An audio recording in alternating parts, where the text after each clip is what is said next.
Sabi ko, hindi masakop ng parokya ko yan. Parokya na lang, sakop yan ng ibang parokya, hindi sa akin. Talipa pa ako sa Caloocan. Bakit nasaan yung palit ninyo? Eh, palit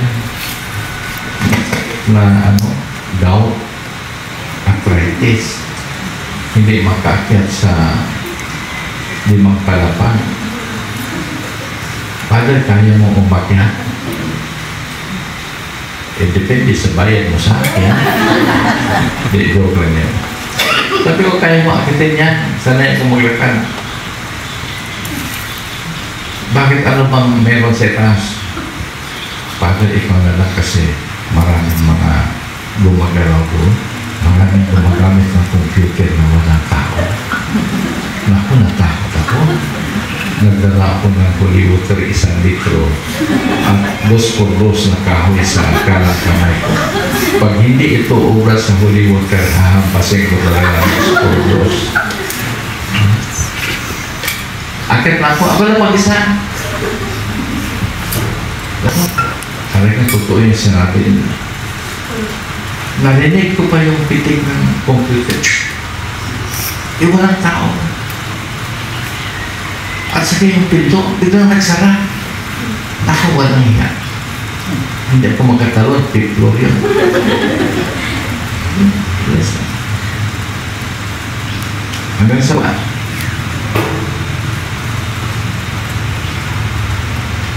Ay, salamat.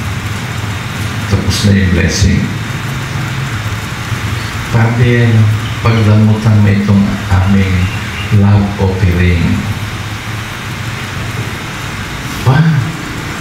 Nasa sobre, makapal. Sana hindi tigbibinti ito. Eh, hindi ako nakatiis. Pumunta ako sa CR. Binuksan ko yung bubukit sa CR. Binuksan ko. Take po 1,000. 20,000. Sana all. 20,000 ang ibinigay sa akin.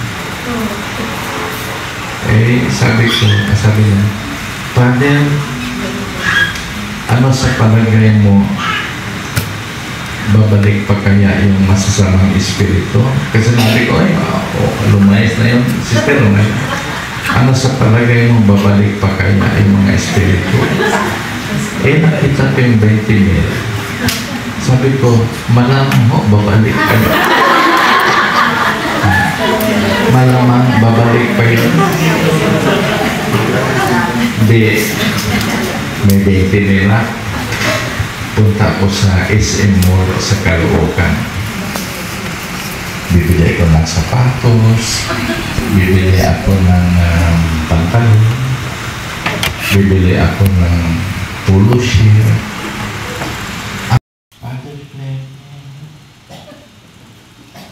Sino to? Father Clement. Yung pinsan mo sa buhol. Bakit? Anong balita? Yung pinsan natin na-discuss sa motor. Sabi ko, dintik na ito. Nalintik ng pera. Nasa ospital, Father Clement. Kailangan yung pang-deposit. Magkano kailangan mo? 20,000 pa. Ano?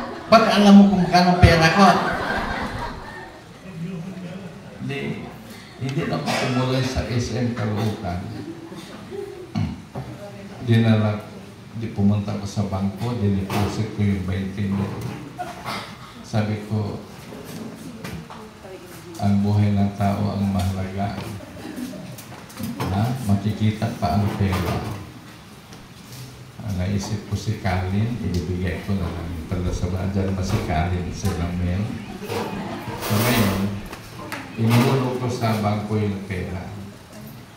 So wala na kong sapatos. Naon siya